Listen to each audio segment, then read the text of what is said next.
अस्सलाम वालेकुम यानी मदद मां आवाज़ पंहिंजी रिमशा शहज़ादी।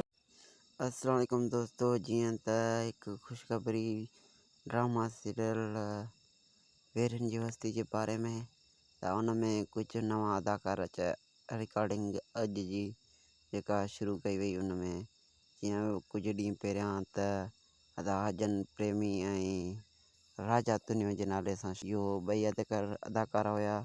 उन खां पोइ ॿिनि अदाकारनि जी वरी एंट्री थी आहे, जंहिंमें हिकु आहे रिमशा शहज़ादी जेका हींअर तव्हांखे फस्ट में ॿुधायो वियो, ऐं ॿियो अदाकार आहे तमामु सिंध जो बहितरीनु ऐं पहिरियां बि कमु करे चुको आहे जेको ड्रामनि में इसरार लगारी साहब। उहो बि हिन ड्रामे में जेको उनजी रिकॉर्डिंग हले थी पई, ऐं ई ॿई अदाकार उनजी बि ॿिन्ही जी आहे जेको रिकॉर्डिंग अॼु जिन जी रिकॉर्डिंग शुरू हुई ऐं कुझु रिकॉर्ड थी विया सीन, ऐं राजन प्रेमी जेका उन्हनि जा बि रिकॉर्ड हुया ऐं रिमशा शहज़ादी सां गॾु उन्हनि जो बि जेका सीन हुया उहे बि थिया। ऐं बानो जे करैक्टर में आहे रिमशा शहज़ादी जा सीन जेके बि हुया उहो बि जेको रिकॉर्ड थी चुका आहिनि अॼु जा।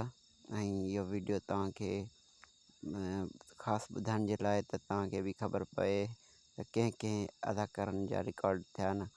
त पहिरीं साले जेको राजा तुनियो ऐं राजन प्रेमी जो हुयो, ऐं उन खां पोइ रिमशा शहज़ादी ऐं इसरार लगारी साहब जा।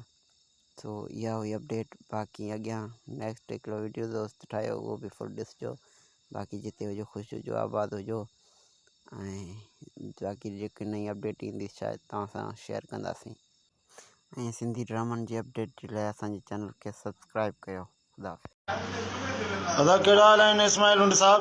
अल्लाह जो करम आहे, तव्हांजे दुआउनि ॿियो त ख़ैर पिया, ख़ुशि आहे, मज़े में, तबियत त ठीकु आहे? ख़ैर आहे, तव्हां सां मिली ॾाढी ख़ुशी थी आहे।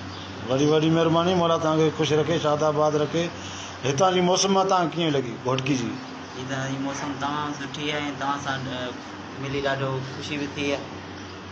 वाह वाह, मौला आबाद करे साईं। असां मिड़े जेको असांजो हाल हुयो मिड़े असां गॾु आहियूं। न न, तमामु सुठो हिते, तमामु सुठा माण्हू प्यारा आहिनि ऐं तव्हां सां मिली ॾाढी ख़ुशी बि थी आहे। साईं उतरादी त थोरा ॾुखिया त हूंदा आहिनि साईं?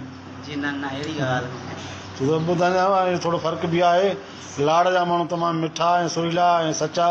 जी जी बिल्कुलु, हिते त मोहबत ई मोहबत आहे माण्हुनि में। इहो अवां जी मोहबत आहे। वॾी महिरबानी साईं, मौला तव्हांखे आबाद करे, सदाईं ख़ुशि रहंदा, शादाबाद। आमीन।